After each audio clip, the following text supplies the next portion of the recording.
Fala galera, bom dia, tudo bem com vocês?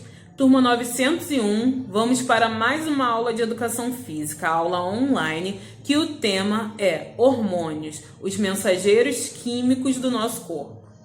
Vamos imaginar a seguinte situação: você está andando de carro lá com a sua família e de repente o carro desce uma ladeira a certa velocidade. Qual é a sensação que você percebe nesse momento?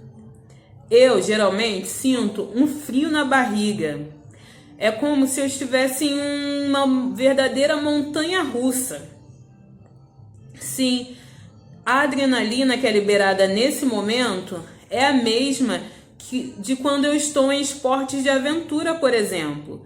Imaginem um bungee jump. Aquele esporte em que a pessoa geralmente se posiciona no topo de uma montanha e de lá ela tem que saltar amarrada somente por uma corda. Imaginem as diversas sensações e os diversos pensamentos que essa pessoa experimenta nesse momento. Imagina, devem pensar se a corda vai arrebentar, se vai acontecer algum acidente, se vai bater direto no chão. Imaginem a quantidade de pensamentos que passam pela cabeça da pessoa nesse momento. Eu trouxe para vocês um vídeo que apresenta um pouco dessa modalidade esportiva. Assistam e depois nós vamos conversar um pouco sobre a influência dos hormônios no momento da atividade física.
Então, galera, agora que nós assistimos aos vídeos, vocês conseguiram notar as expressões faciais das pessoas? Como algumas relatavam, nós podíamos ver expressão de desespero, outras que conseguiram curtir o momento, apresentar ali que estavam realmente se divertindo, outras mostravam-se assustadas. Nós conseguimos ver várias sensações relatadas ali através das expressões das pessoas. Mas o que nós precisamos concordar é que é preciso ter muita coragem para participar desses esportes de aventura, não é verdade? É o que diz aqui na nossa página 23, um estudante brasileiro de 17 anos, ele experimentou o bungee jump em 3 alturas diferentes. Primeiro, a 42 metros, em um salto diurno. Depois, a 134 metros em outro salto diurno durante o dia. E a terceira situação foi a 47 metros de altura, dessa vez num salto noturno, onde as condições de visibilidade provocam sensações um pouco diferentes. Esse estudante, ele experimentou esses 3 saltos e depois ele relatou o que ele sentiu. Vamos lá, vamos ler. É simplesmente inacreditável a altura dos saltos e a sensação que percorre todo o seu corpo antes, durante e depois. Imaginem só a ansiedade, todos os pensamentos que devem passar pela cabeça de alguém que está prestes a saltar de bungee jump. Deve pensar inúmeras coisas. E durante, toda a adrenalina que é liberada, a adrenalina chega ao ápice. E durante a atividade ela é liberada e sentida de uma forma única. E essa sensação, esse sentimento, ele se estende até depois da atividade. Mesmo que você já tenha saltado, já esteja se preparando para retirar todo o seu material, essa sensação de adrenalina, essa agitação, ela ainda permanece no seu corpo durante horas. Vamos lá. Dando sequência aqui, olha o que esse estudante diz.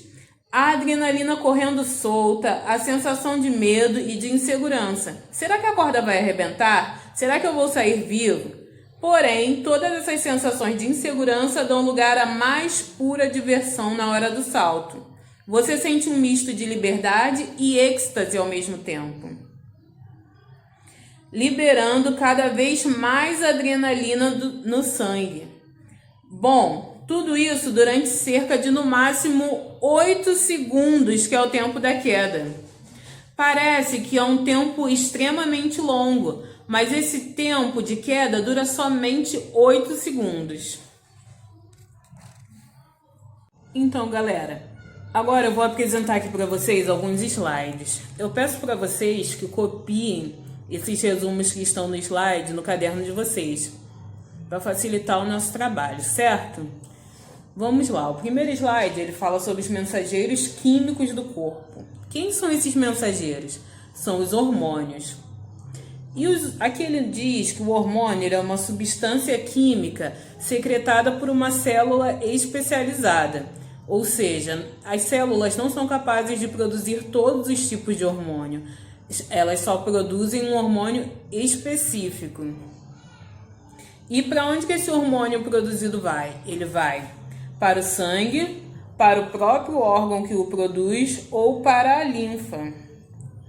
E diz também que esses hormônios eles são liberados em quantidades normalmente pequenas, o suficiente para provocar uma reação fisiológica.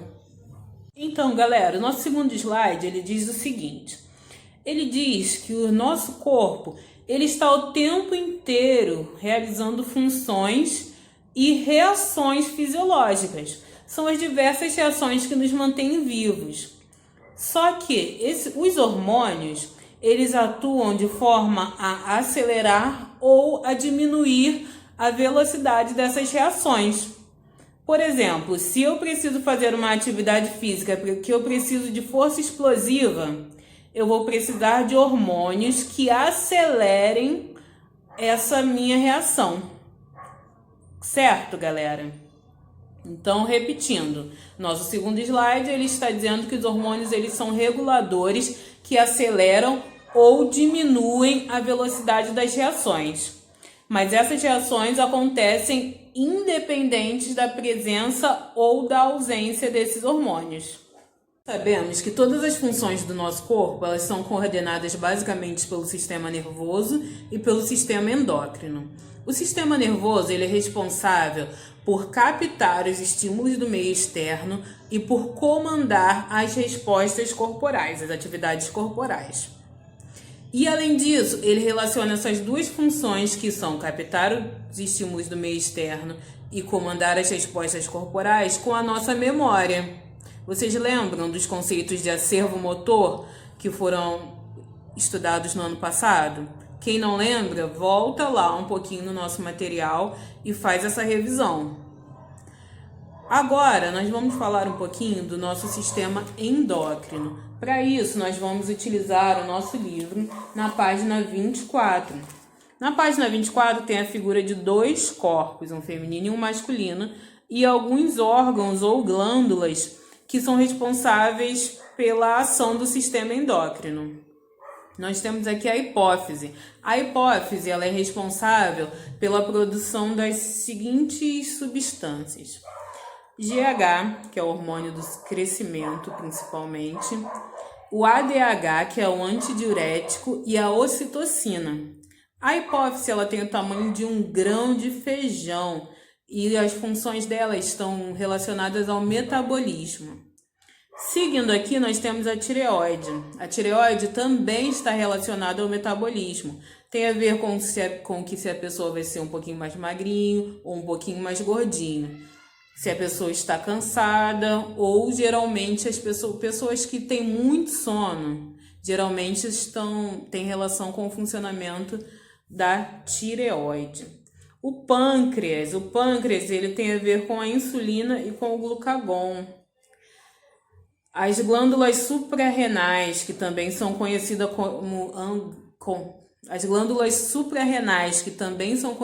como glândulas adrenais. Elas produzem adrenalina. Lembram lá do bang jump?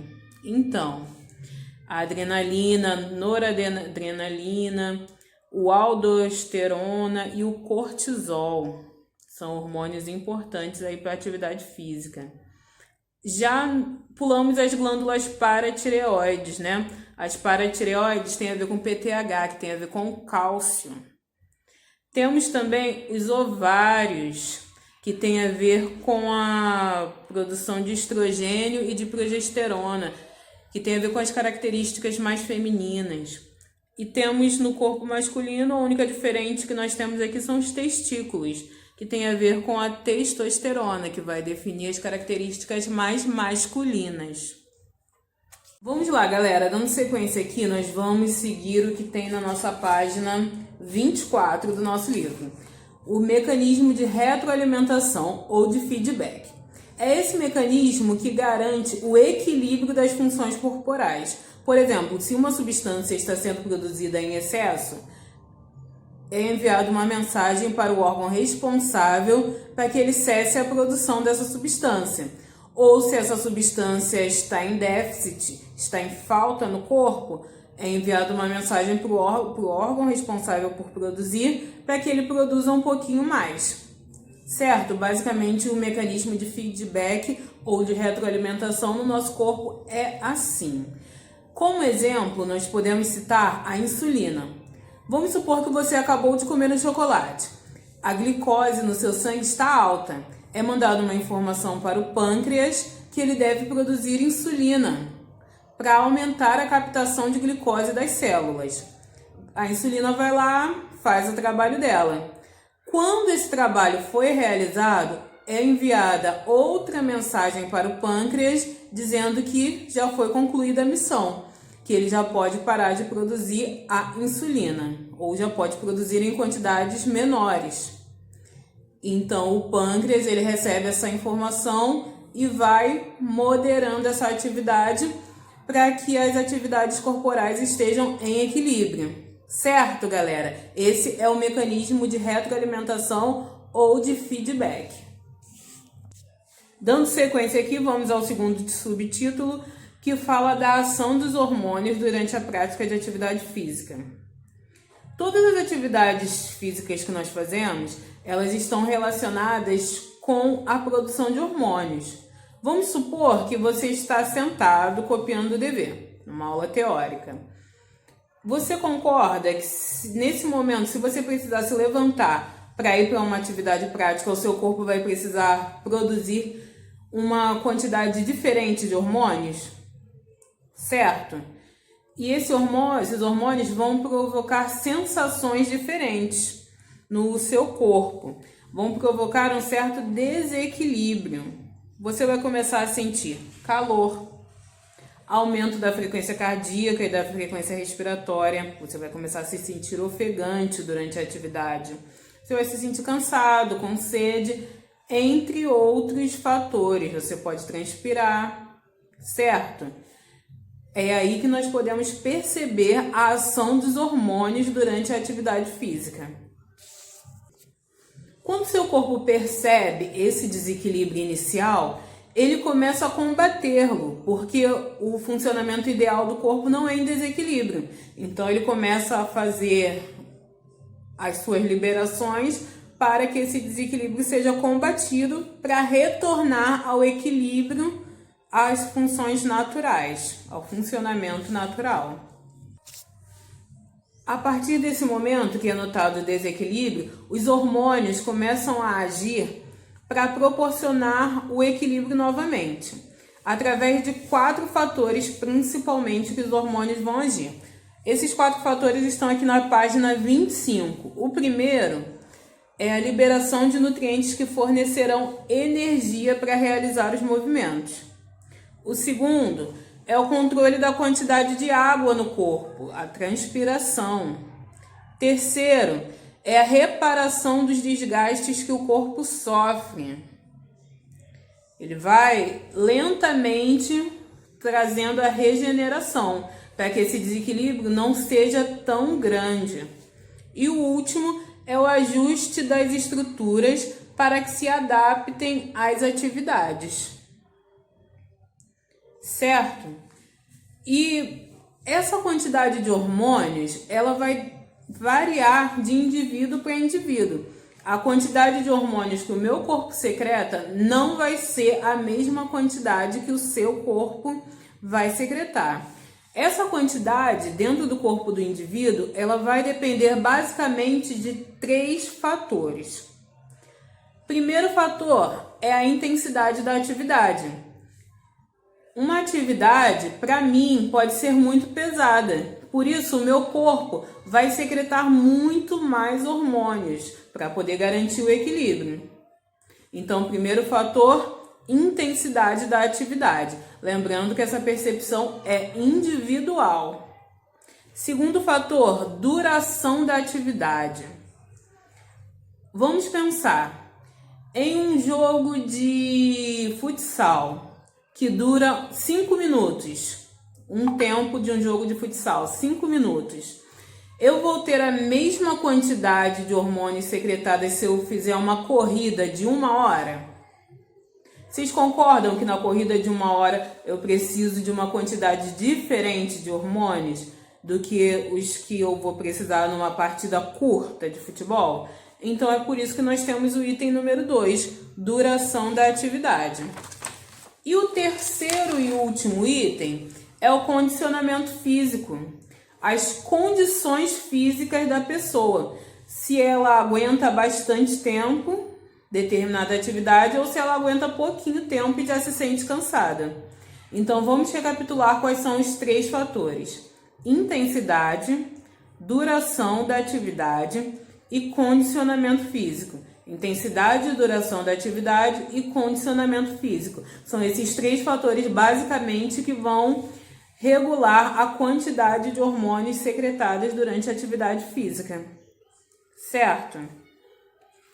E aqui, após o item 3, nós temos um ícone importante também. Olha o que está dizendo. Quanto melhor o nosso condicionamento físico, menos cansaço temos ao realizar as atividades. Os sintomas de cansaço estão relacionados à ação dos hormônios. Os hormônios, eles enviam essa informação para o seu corpo para que você pare, que você está cansado, envia a informação, olha, essa parte do corpo está fadigando, para que os hormônios tenham um tempinho para fazer a regeneração. Então, a sensação de cansaço está ligada aos hormônios. Certo, galera? Vamos encerrar aqui essa primeira parte da nossa aula. Eu espero que vocês tenham compreendido, mas se vocês tiverem qualquer dúvida, podem entrar em contato comigo. Certo? Fiquem com Deus, até mais. Então, galera, para encerrar a nossa aula, eu vou propor para vocês que vocês façam os exercícios das páginas 26 e 27. No número 1 da página 26, nós temos uma proposta de atividade prática. Essa atividade eu vou deixar que vocês criem a atividade a ser feita nesse número 1. E vocês vão relatar o nome da atividade e vão dar uma descrição básica do que foi feito. Qual é a sugestão de material que eu vou dar para vocês? Uma bolinha de papel. E o tempo? 2 minutos. Durante esse tempo, você vai fazer qualquer jogo com uma bolinha de papel. Pode usar outra pessoa para jogar com você, pode ser você jogando sozinho, você escolhe.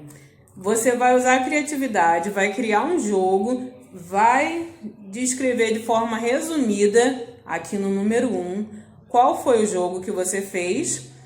E em seguida você vai descrever quais foram as sensações que você percebeu durante essa prática. Certinho, galera? Então façam essas atividades, semana que vem nós conversamos sobre elas. A nossa aula termina aqui, espero que vocês tenham tirado bastante proveito, fiquem com Deus e até mais.